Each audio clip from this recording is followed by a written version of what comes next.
As you play through Eternal Strands, you'll encounter several epic bosses. Sometimes these are massive arcs, artificial constructs with a heart of magic, and sometimes they're epic monsters, creatures living within the Enclave that don't necessarily appreciate you walking into their territory.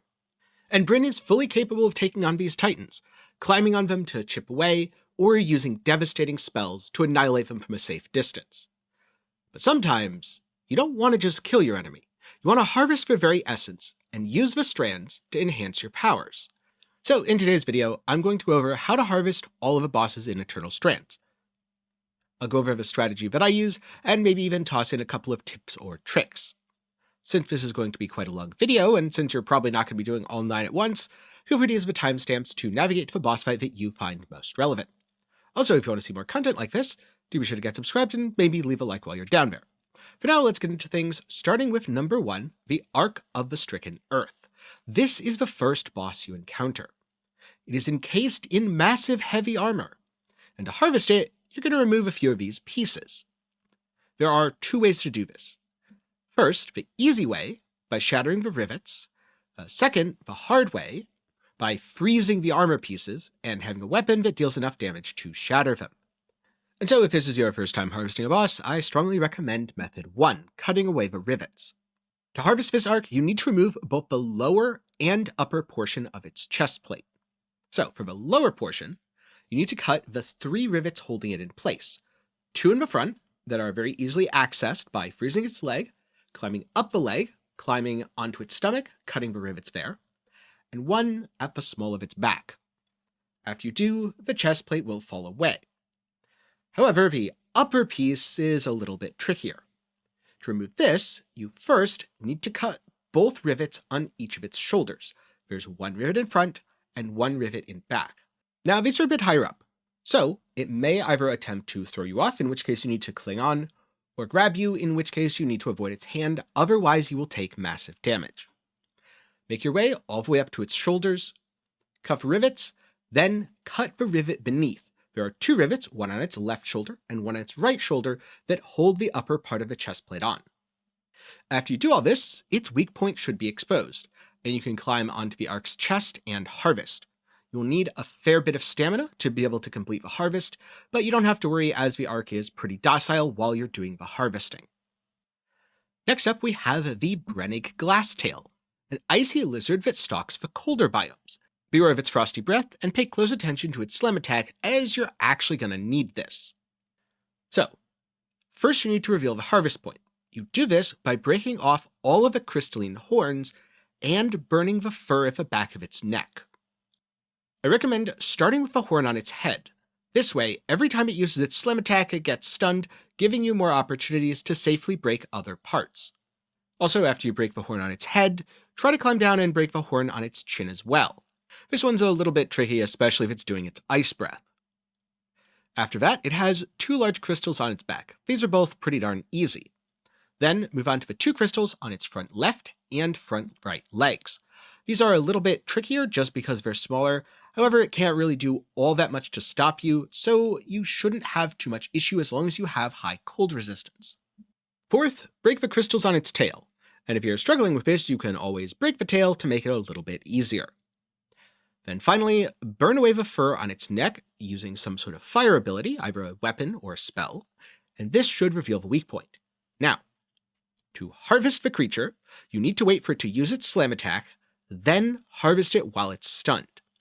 Personally, I found that it was pretty darn easy to bait this out just by standing in front of a creature. However, I also found it very helpful to use a Frost Shroud vial, since the Brennig Glasstail is able to create freezing surfaces and loves just sitting in them, which will do ticking cold damage to Brynn.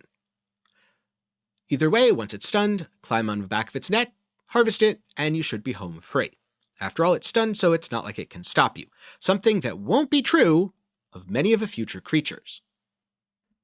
Next up, we have the Ashpeak Drake. This fiery monstrosity is one of the first bosses you encountered during the game's tutorial, but this time you actually get to get your revenge.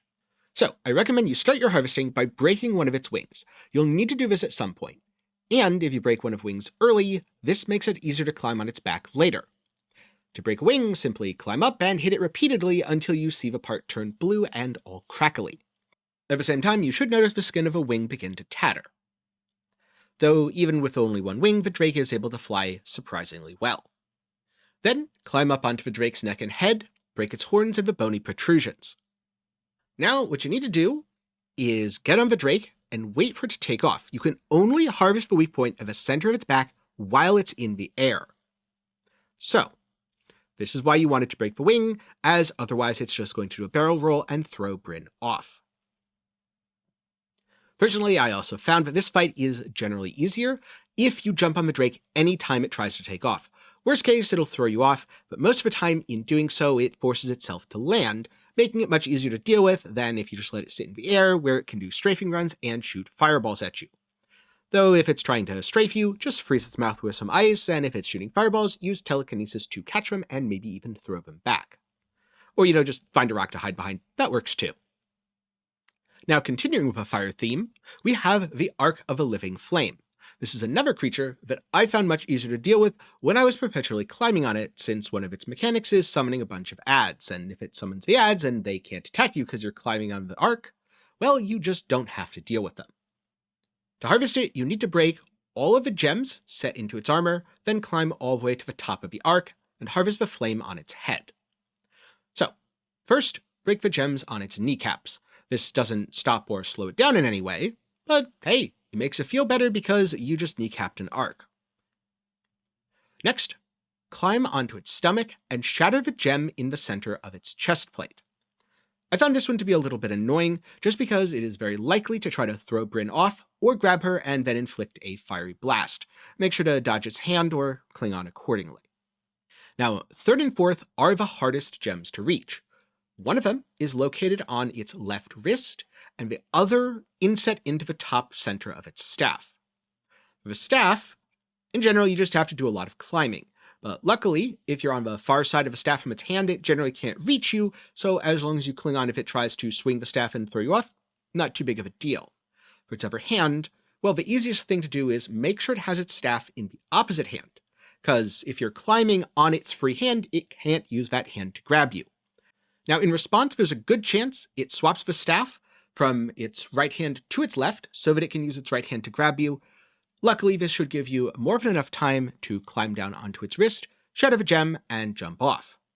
Finally, after you do all this, the weak point appears at the top of its head. Climb up. You'll need full stamina, as it's going to try to grab or throw you off at least once, usually twice.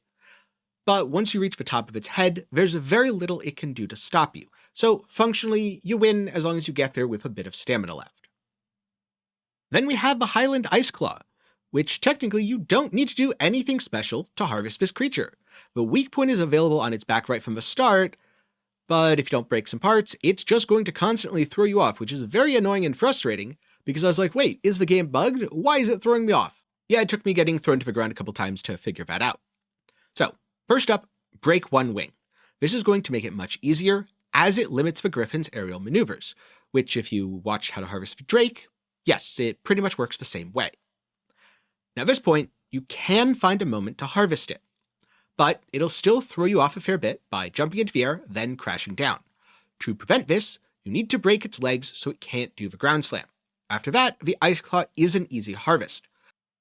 Now, the Renland Sledgewyrm, first encountered in Lower Denevron, is a bit of an unusual creature because it has the power of telekinesis, meaning it can attack you no matter where you are on its body.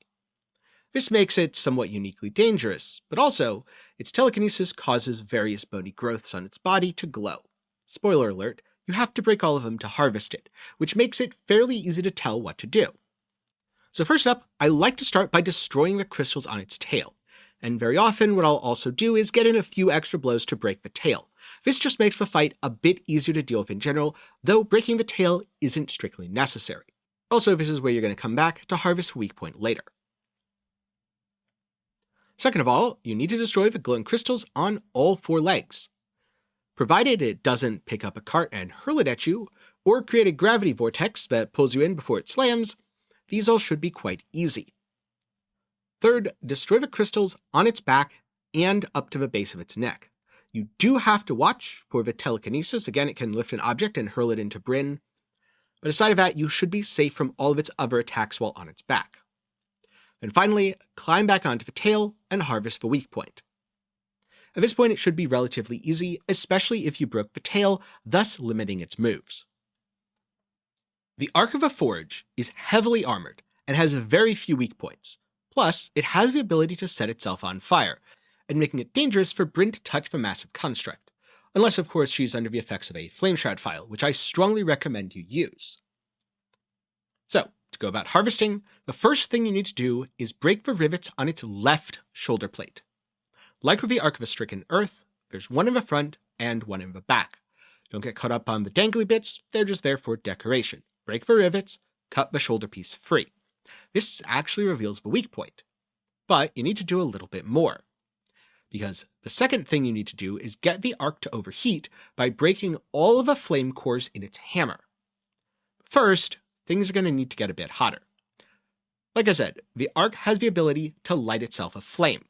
During this time, you will either need to cling onto it if you have high enough fire resistance, or dodge it until it goes into a rampage, unleashing a series of about 5 blows. After this, it ends the rampage by slamming the hammer down, and the vents expose, getting rid of all the heat. You need to either climb onto the hammer and smack them with your weapon, or use a bow to snipe them. From my personal experience, if you are playing on mouse and keyboard, just use a bow. If you are playing on controller, I found it to be about equal difficulty, although climbing can be a little bit janky on the hammer as it's a fairly small object. So if one method is frustrating you, try the other. There are 4 total vents: left side, right side, front, top. After you destroy all 4, then you need to wait for it to set itself aflame one last time before climbing onto its shoulder while it's recovering, and harvesting the weak point before it's able to dissipate the heat. Then, for the game's penultimate encounter, we have the Ark of a Winter Tide, basically the opposite of the last one. It's covered in icy armor, which it continually regenerates. And to harvest it, you're going to need to, surprise surprise, break all that armor off. Personally, I noticed that it tended to regrow the ice on its hands more frequently, so I suggest leaving that to last. I found it easiest to break the ice off of its body first, so the legs and then the shoulders. In general, I'd be able to break one leg, jump off, break the other leg, jump off, climb up, do one shoulder, and maybe if I'm really lucky, 2 shoulders. Then for its hands, the armor comes in 2 parts. One from the wrist to the elbow, and the other from the wrist down the hand, forming kind of an icy claw. You will need to destroy both parts, and I found that in general it was easier to manage if I destroyed the part on its wrist to elbow first, then the claws second, because it was very, very frequently regrowing the claws as it uses and destroys them as part of some of its attacks. Last up, destroying the claws. I found it's better to go with the left hand first and then the right hand, because after you break the ice on the right hand, assuming it has nothing else on the rest of its body, this reveals the harvest point and you can very often immediately harvest, taking the monster down. Just be careful because if you're too slow, it will reform the armor. Though personally I found if I did take too long, it very often only reformed 1 or 2 sections of the ice, so I was able to break those and harvest it before the cycle continued. And then last, and certainly not least, you have the Surgeborn Herald, the game's final boss, and this is by far the most challenging harvest, because unlike all the other enemies, you can't simply climb its legs. It doesn't have legs. Instead, it's a surging mass of raw magic. Though if you're able to use ice spells, such as detonating a freeze mine or creating a stream of ice across the creature, you are able to freeze parts of its body, rendering them solid so you can climb on them. You can also use either the kinetic 2-handed weapon or the kinetic stream spell gained from your first confrontation with the Surgeborn Herald to get up and climb onto the boss more easily. To reveal the harvest point, you need to shatter all of the red kind of crystally bits. Instead of a strict order like the other enemies, I suggest doing it directionally. In other words, start with the piece on its hand, then move closer to the body, then move closer to the body, so on and so forth. This is because you'll have solid pieces to climb on automatically if you do it from the outside in. Remember though, if you mess that up, or if there's a piece that you missed, you can always use Ice Magic to freeze a portion of its body and give yourself something to grab onto. After you break away all the crystally bits, the weak point will reveal directly on the creature's face. But things get harder from here. This is the part that I struggled with a lot. because if you simply try to harvest, the Surgeborn Herald will grab you and blast you off. Instead, what you need to do is freeze its free hand, either freezing it directly to its body or to the ground, thus preventing it from grabbing Bryn as she harvests the monstrosity. The problem with this is, it is very good at breaking ice, so you have a very tight window to pull this off. I mostly just did it by trial and error. I would climb up onto the creature, it would try to grab me, I'd freeze its arm to the rest of its body, and then I would hope that I had enough time to pull it off. They would grab me, I'd run away, I'd get potions. It was a whole ordeal. It took me like 20 minutes. Really, really annoying. But eventually I did manage to land the freeze, I pulled the harvest off, and the Surgeborn Herald went down. And so, now you know how to harvest all 9 of the bosses available in Eternal Strands. I am curious though, which did you find to be the easiest, and which did you find to be the hardest? And let's just for fun, exclude the very first boss, the Ark of the Stricken Earth, from the easiest category. Because, I mean, duh, it's the tutorial, so of course it's the easiest. If we exclude that one, I would say the Ark of the Living Flame was the easiest for me. I just kind of saw the gems and was like, huh, I should probably break those. And in terms of the hardest, unsurprisingly, the Surgeborn Herald. It is the final boss for a reason. I'm curious about some of your thoughts down below, especially the easiest ones, though. With that said, that's going to be it for me today. So, if you're looking for something else to watch, there should be a video popping up on screen right now. If not, thank you very much for watching to the end. I'm glad you've enjoyed, and I'll see you in the next one.